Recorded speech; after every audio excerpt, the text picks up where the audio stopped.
E aí eu quero dar um exemplo pra vocês, mais uma vez daquele canal que eu tô amando, do Jurandir Gouveia. Aqui, ó. Ele fez esse vídeo aqui. Vou fazer um reactzinho aqui com vocês agora, foda-se. Bora. O vídeo dele é basicamente o seguinte: 3 coisas que estão matando as mulheres da Marvel. Ah, eu queria falar, tira o layout do RPG. Ah, é verdade, eu vou tirar. Pensei que já tava no outro layout, desculpa. Aqui. Não, isso é um crime imperdoável, você precisa pagar $10 milhões pra gente. Ainda bem que você me lembrou, valeu. É só 20 minutinhos de vídeo aqui, mas é isso, mano. 3 coisas que estão matando as mulheres da Marvel. Aí você já... Eu vou mutar aqui e vou aumentar a TV. Ah, sim. Mas aí você pode pensar o seguinte: ah, nossa, o cara vai falar mal de filmes que defendem as mulheres e tal, deve ser um machista e tudo mais. E tá reclamando da cultura woke também, é outro desses velho boomer chato e tudo mais. Cara, assiste o vídeo comigo e tirem as conclusões por vocês mesmos. Eu vou tentar falar o mínimo possível. Não, pode falar e comentar. Não, eu vou comentar algumas coisas pontuais, mas vamos lá. Assistam e vejam o que é uma crítica de verdade, na minha opinião. Aí você vai me dizendo se estiver muito alto ou muito baixo, tá? Ok. Eu quero que você olhe para essas duas mulheres. Uma delas é muito mais forte do que a outra. E eu não tô falando da Capitã Marvel. A Marvel lançou mais um filme com protagonistas femininas. Tá bom. Tá bom? Beleza. Te faço uma pergunta. Você acha que a Disney está conseguindo representar bem as mulheres nos seus últimos filmes? Ou assim como eu, você acredita que existe um problema na forma como as mulheres têm sido retratadas nos filmes da Marvel? E eu já te adianto, esse não é um vídeo de análise política, social ou de qualquer ordem semelhante. Este canal, você que já me segue sabe, ele é focado 100% em storytelling e técnicas narrativas.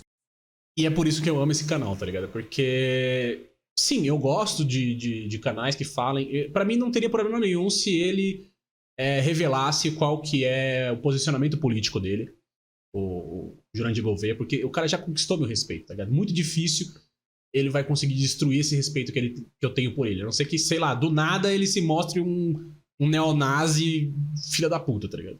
Que eu não acho que seja o caso. Mas é muito difícil, assim, porque o cara já construiu, assim, com os vídeos dele, uma relação de admiração muito forte da minha parte pra ele. Mas o que eu mais amei no canal dele é isso, mano. Porque, tipo, apesar de ele falar isso, né? O meu vídeo não é sobre nada social, né? Nenhuma análise social, nem ideologia, nem nada. É sobre storytelling e a arte de contar histórias. Eu me apaixonei por isso, tá ligado? Porque, cara, eu sou um mestre de RPG, eu gosto de mestrar RPG e eu me considero um storyteller. Eu quero ser um storyteller cada vez melhor. Então, e me ajuda muito as coisas que ele traz, as dicas e as nuances e as análises que ele traz dos roteiros, dos filmes, das coisas que eu gosto, que eu assisto, que eu consumo. Então, tipo, mano, esse cara é demais e vamos lá. Eu não tô aqui pra fazer comentários sociais, eu tô aqui pra falar se uma história foi ou não bem contada, por que foi bem contado, por que foi mal contada, quais foram as técnicas e como que podem ser resolvidas. Eu acredito que a Disney pode solucionar o problema gravíssimo que ela tem com suas mulheres, se ela fizer uma simples mudança. Quando eu digo que é simples, eu não tô dizendo que seja fácil. Eu amo personagens femininas. Eu amo a força moral de Katniss Everdeen, eu amo a coragem de Sarah Connor, a força de vontade de Mulan, a inteligência de Clarice Starling. Mano, Clarice Starling, junto com Hannibal Lecter em Silêncio dos Inocentes. Ai, caralho, velho, que foda. Isso sim é uma personagem feminina muito bem escrita, tá ligado? Porque ela não é empoderada, não. Ela é totalmente feminina do jeito que ela é. E mesmo assim, ela é foda. Em todos os sentidos que essa palavra pode ter, ela é foda. A dedicação de Rita Vrataski e amo principalmente a lealdade e força moral de Ilsa Land. Porque quando personagens femininas são bem escritas, elas marcam história. Mas a chave tá nessa frase: serem bem escritas. E é nesse ponto que a Disney está falhando vergonhosamente. A Disney, que tem um histórico positivo de ter feito grandes personagens no passado, mas de que recentemente tem falhado muito, e a gente já vai entender o porquê. Mas pra gente conseguir entender o que é um personagem ruim, a gente tem que primeiro entender o que torna um personagem bom. E um personagem nada mais é do que uma pessoa.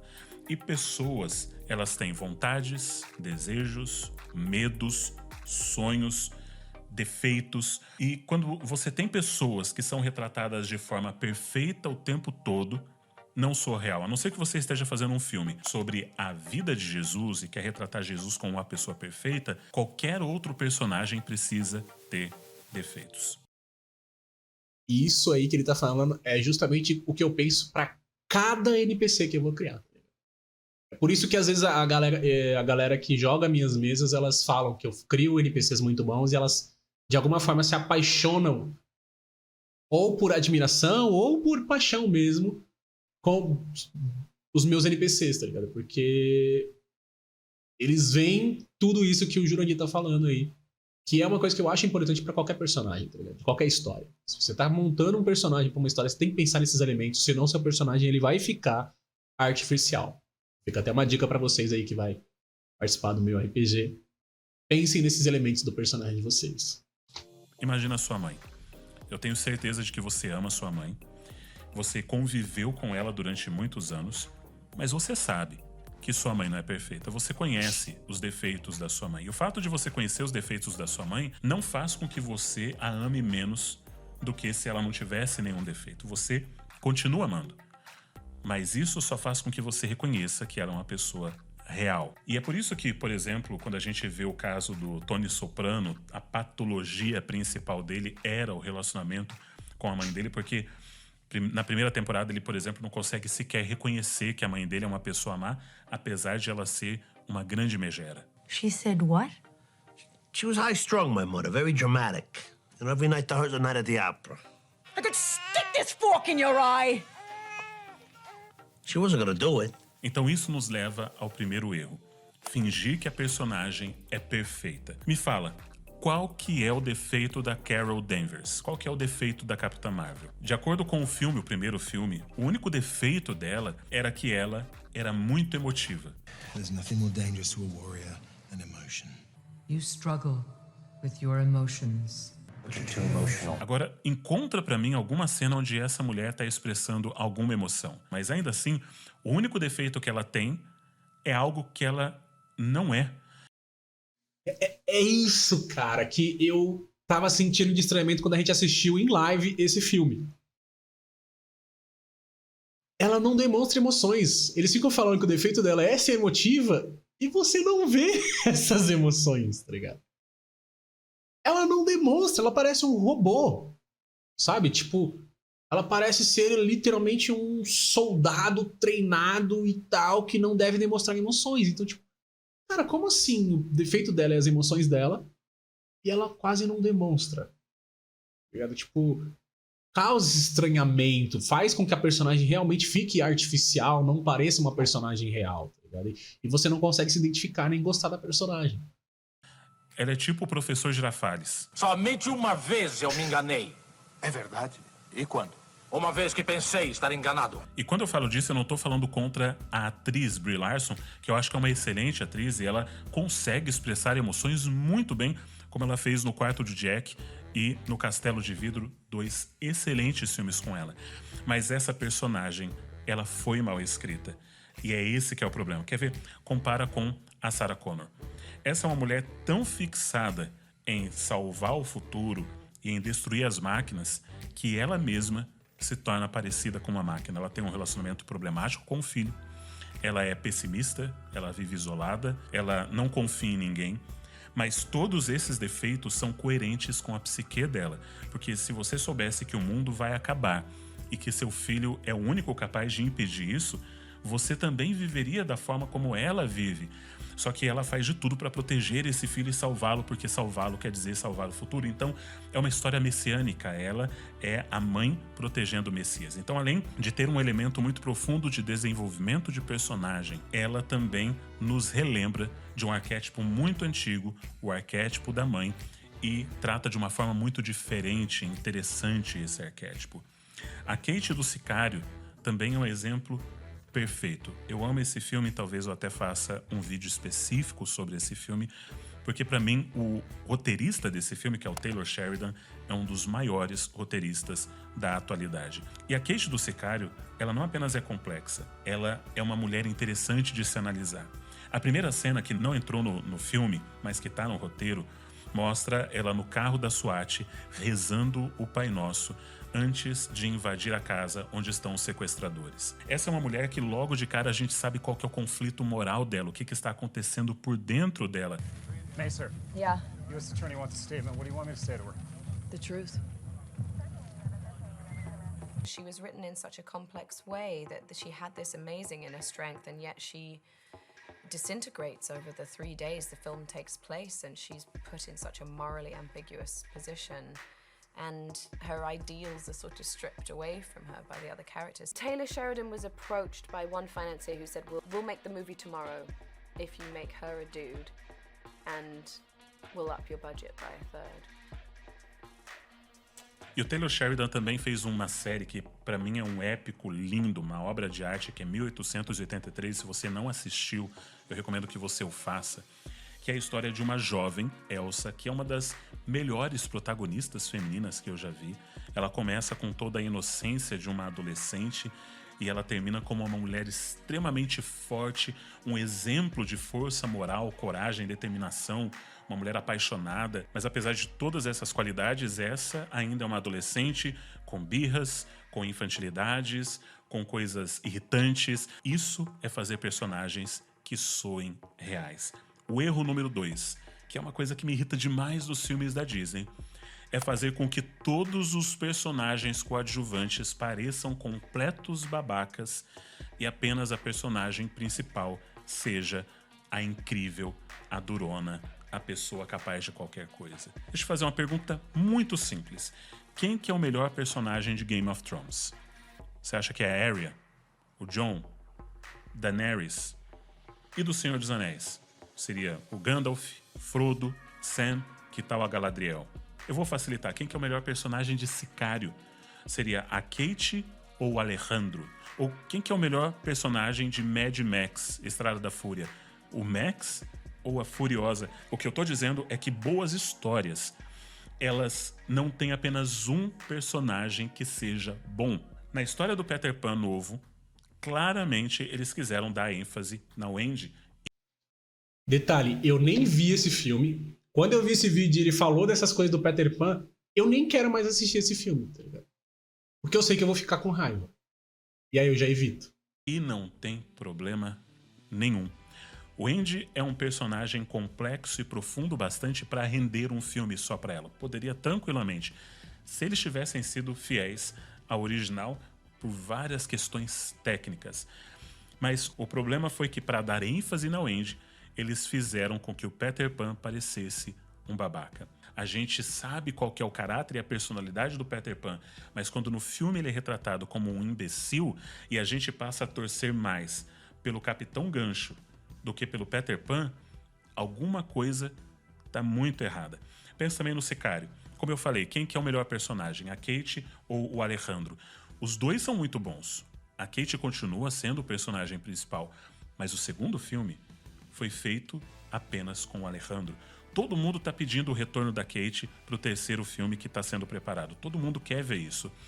Mas o Alejandro se tornou um personagem tão profundo. Esse foi um personagem tão bem desenvolvido que eles tiveram que fazer um segundo filme apenas com ele. O que mais me irritou naquela cena do Troll do Gelo de Anéis de Poder com a Galadriel não foi o fato... Outra série que eu não assisti, e a cada vez que eu vou descobrindo mais sobre a série sem ter assistido, eu vou ficando mais feliz de ter tomado a decisão de não assisti-la, tá ligado? Da Galadriel ter conseguido matar o Troll do Gelo facinho. Eu acho que, como personagem, realmente Galadriel seria capaz de fazer isso, baseado em tudo que a gente já leu em Tolkien a respeito dela.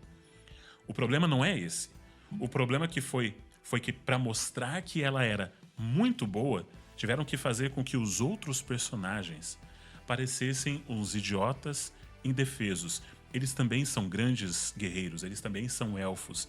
Eles não deveriam estar apanhando tanto simplesmente para Galadriel chegar e salvar o dia. Olha essa cena de Senhor dos Anéis. Eles também estão lutando contra um troll. E claramente existe aqui nessa cena personagens que são muito mais fortes do que os outros, mas todos eles recebem atenção igual. Todos eles recebem oportunidade de brilhar, porque Tolkien não estava fazendo a história sobre um personagem, mas sobre vários personagens, construindo, apesar de Frodo ser o personagem principal, construindo o ambiente para que Frodo pudesse prosperar. Terceiro erro: esforço. Ou melhor dizendo, a falta de esforço. Por que a maioria das pessoas prefere Batman do que Super-Homem? Porque basicamente, para você ser um super-homem, você só precisa nascer no planeta certo. Simples assim. Agora, se você quiser ser um Batman, você precisa treinar muito, ser muito inteligente, se esforçar pra caramba, quase morrer várias vezes, se machucar, se arriscar a própria vida, porque você pode morrer. É claro que se você for bilionário, isso também ajuda bastante. What are your superpowers again? Aí ele já errou, chat, porque aqui nessa live nós já entendemos e já sabemos, descobrimos que 1 milhão não muda a vida de ninguém. Tá? Isso aí é balela, isso aí ele tá inventando coisa aí, tá? Esse cara aí não tá por dentro do bagulho. A gente já sabe aqui que 1 milhão não muda a vida de ninguém. I'm rich. Bons personagens, eles se esforçam. Mas daí você pode falar, mas o Thor e o Super-Homem, eles já são poderosos por natureza, eles são personagens muito interessantes. Sim, mas eu já vou te explicar o motivo por trás disso e como que os filmes recentes não têm aproveitado isso. Mas primeiro eu quero que você veja esse exemplo e compare a Mulan original com a versão live action. Eu quero que você tente encontrar qual que é o problema do segundo filme.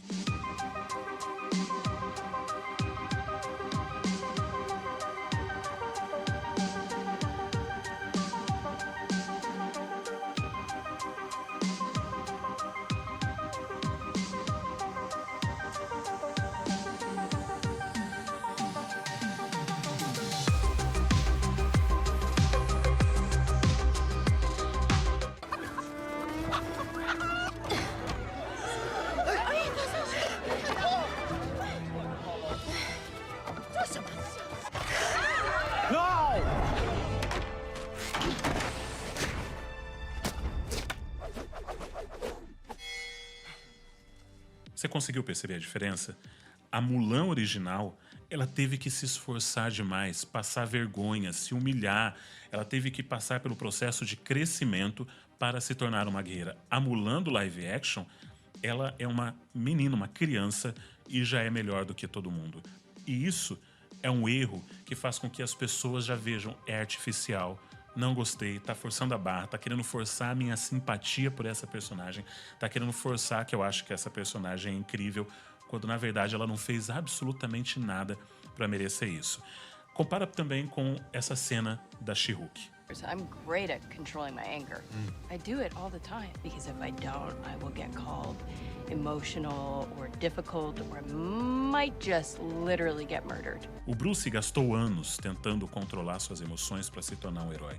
E uma das coisas que eu mais gostava era assistir os filmes antigos do Hulk. Eu sei que a qualidade deles é extremamente questionável. Agora eu vou entregar um pouquinho da minha idade. Eu assistia esses filmes com a minha mãe, velho. E realmente era muito bom. Eu adorava os filmes dele, velho. Adorava, velho. Esse mesmo ator, ele fazia 2 tipos de filme. Ele fazia os filmes do Hulk e os filmes de Simba o Marujo. Eu adorava, velho. Mas eu amava a forma como essa questão das emoções era tratada nesses filmes, de como que é muito difícil controlar as emoções. Pra todo mundo é difícil, menos pra Jennifer. I'm an expert at controlling my anger because I do it infinitely more than you. A Rita de No Limite do Amanhã, ela treina demais. Ela passou por vários traumas. Ela se tornou uma grande guerreira, admirada por todos. Ela também é arrogante. Ela também não é uma pessoa fácil de lidar. Mas, apesar de ela começar com essa arrogância, é algo que é muito comum em vários temas de filmes, começar com arrogância, essa arrogância vai sendo quebrada aos poucos. Ela não começa arrogante e termina arrogante, como é o caso da Galadriel. Aliás, a Emily Blunt, ela fez uma declaração muito, muito perfeita sobre essa questão da protagonista feminina forte. Olha o que ela falou. É a pior coisa do mundo quando você abre um roteiro e lê protagonista feminina forte. Isso faz meus olhos se revirarem. Eu já caio fora. Eu estou entediada. Esses papéis são muito estoicos. Você passa o tempo todo fingindo ser durona e dizendo coisas de durona. Mas aí a gente volta àquela pergunta. Como que eu faço para um personagem que já é naturalmente poderoso parecer interessante? Aí você trabalha com duas questões. Conflito interno e sabedoria. Todo personagem precisa de conflitos internos. Pensa no Super-Homem. O desafio dele não é se tornar mais forte. O desafio dele é saber quando que eu uso meus poderes e quando eu não devo usá-los. Isso é uma forma. A outra forma é desenvolver carisma. E o Thor faz isso muito bem, ou fez. Recentemente ele foi destruído, mas o Thor ele fazia isso muito bem com o carisma e a personalidade dele. Também havia conflitos internos, conflitos familiares que ele desenvolvia com o Loki, com seu pai, enfim. Mas esse carisma fez com que ele conseguisse arrastar vários filmes. Agora, quando você vai para o Homem-Aranha, por exemplo, ele adquire os seus poderes, ele tem uma curva de aprendizado para aprender a lidar com seus poderes, e também toda a história do Homem-Aranha gira em torno de uma questão moral. Tanto é que todo mundo conhece a frase dessa questão moral: com grandes poderes vem grandes responsabilidades. Agora, o último ponto que eu quero destacar, e talvez nesse ponto você vai discordar de mim, tem a ver com o debate moral nos filmes. Sicário, ele trata sobre uma questão moral muito complexa, sobre fazer aquilo que está dentro da lei ou quebrar a lei para resolver o problema. E esse debate moral é apresentado através de dois personagens. A Kate, ela defende o lado de que a verdade importa. O Alejandro defende o lado de que o que importa são os resultados e não os meios. Qual lado que você deve escolher? O escritor e o diretor não forçaram você a escolher um lado. O que quer dizer que eles não pregaram para você. Eles deixaram que a escolha moral ficasse para o público. O problema da Disney, a Disney está fazendo tanta pregação ultimamente que daqui a pouco ela vai poder ter abatimento do imposto por atividade religiosa. As mulheres querem e precisam ser bem representadas em boas histórias. E isso é o principal. Eu não me preocupo tanto com representatividade feminina no cinema, porque eu sei que as minhas filhas têm um grande exemplo em casa, a mãe delas. E eu cresci com grandes exemplos de mulheres fortes. Minha mãe, minha avó, minha tia, tenho minha esposa como grande referência. Então, eu sei que histórias de mulheres fortes existem e podem ser contadas. E eu sei o quanto que elas são importantes, porque personagens masculinos fortes na TV, no cinema, na literatura, foram extremamente importantes no desenvolvimento da minha personalidade, do meu caráter. Então, eu sei o quanto que isso pode impactar uma menina. E por isso, eu acho que a Disney precisa fazer apenas uma mudança. Como eu falei no começo, é só uma coisa que ela precisa fazer, mas não é fácil. A Disney precisa voltar a dar prioridade para a história. Boas histórias conseguem criar personagens que se tornam marcantes para sempre. E isso é o que mais importa. Apesar de simples, não é fácil. Mas agora é hora da gente conversar nos comentários. Eu sempre respondo vocês, então eu quero conversar um pouquinho sobre qual é a personagem feminina forte, legal pra caramba, que você acredita que se a Disney se inspirasse nessas mulheres, ela com certeza estaria fazendo filmes muito melhores do que ela tem produzido hoje. Então, não se esquece de se inscrever, deixar o seu like. Um forte abraço e arrivederci.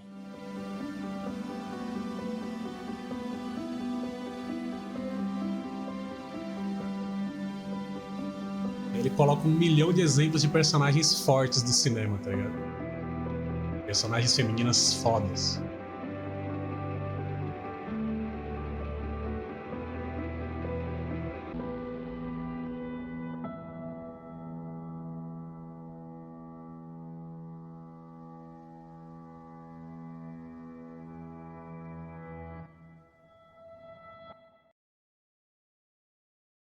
Agora aqui, só pra finalizar de vez, mano.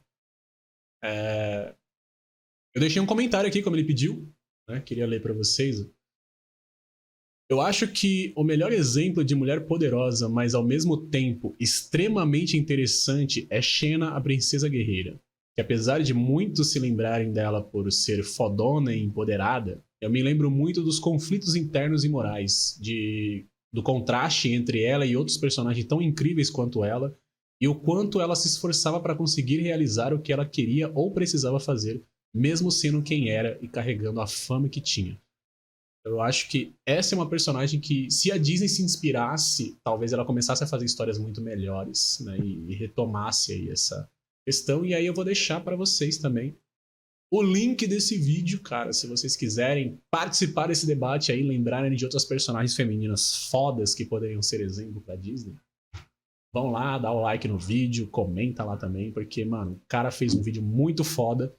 E é isso que eu queria dizer pra vocês, mano. Tipo, eu sou contra a cultura woke e tudo mais. Cara, se você quer criticar, critica com propriedade como ele fez, sabe? Tipo, não vem criticar só porque você, sei lá, tá incomodado com essas questões sendo trazidas no audiovisual hoje em dia. Porque isso é normal e tende a crescer cada vez mais, e eu espero que cresça mesmo, porque a gente precisa, assim, dessas coisas, tá? É isso.